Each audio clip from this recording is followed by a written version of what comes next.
Welcome back, my friends, to another sprinkler tech tip product overview. I'm Sprinkler Nerd Andy, and today we are looking at the Rain Bird Anti-Siphon valve.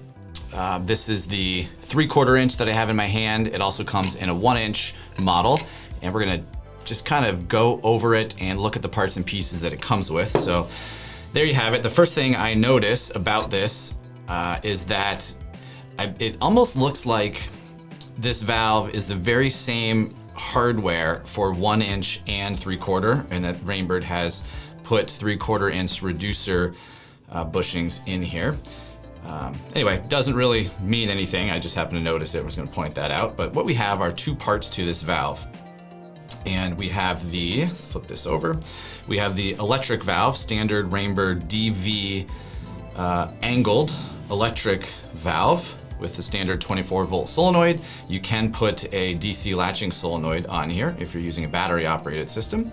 And then we have the atmospheric sort of vacuum breaker on here that prevents water from flowing backwards. So traditionally water will flow in this direction up through the electric valve, over and down, and it can only go one way. If water goes this way, it is prevented and it vents to atmosphere. So if there's any sort of hammer or back pressure on the system, water will come out of the anti-siphon valve portion. What I also wanted to do here today is unscrew the top of this. In case you're watching this video and you want to see what's inside here, we're going to go ahead and open it up.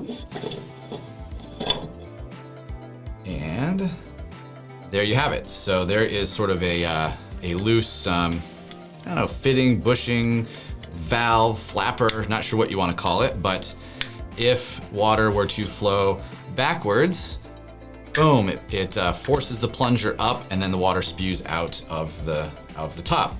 So let's flip the camera back around here and give you a closer look. Here we have it with the top off, and we'll just kind of put it in front of the camera so that you can get a better look of this valve. Again, this portion of it here, the electric valve, is a Rain Bird DV valve, angled. That's why you see 90-degree bend here. It's the angled valve. And then I'm gonna go ahead and screw the top portion of the anti-siphon back on. You know, there are local codes for these particular valves. You probably know if you're in an area of the country that requires these. And if you're buying this as a replacement, you know exactly what you need.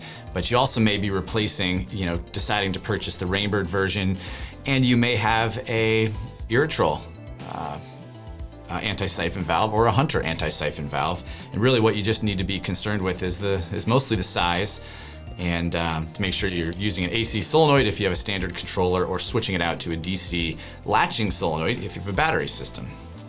On the Rain Bird valve here, you can see this is what they call the flow control handle. So you can actually turn the water permanently off at the valve. That might be something new, maybe you didn't know that, but by turning this, you can fully turn off the water at the valve so the controller is not able to operate it. If you turn the solenoid about a 1/4 turn, that will open the valve manually. So you can reach in a valve box, turn it a 1/4 turn, or in this case, it's anti-siphon, will be above ground. You can open the valve by hand there. And then on this side, you'll see that's the bleed screw. So if you open this, that will also manually open the valve and water will trickle out. So there are a couple ways to manually operate not only this valve, but any electric valve that has a solenoid, a bleed screw, and then not all valves have this flow control. So keep that in mind. And I think that pretty much covers the overview. Let me give you a close up here of the top. Here's what it says. Let's get a better angle there. Gives you the kind of the exact part number. So if you have one of these at your home or your commercial or your office park, you can just read the part number sort of off the top, 075 ASVF, 3/4 inch. So there you have it. If you have any questions about anti-siphon valves, Rain Bird valves, or anything that has to do with your irrigation system, feel free to reach out to us. You can contact us by phone, chat, and email.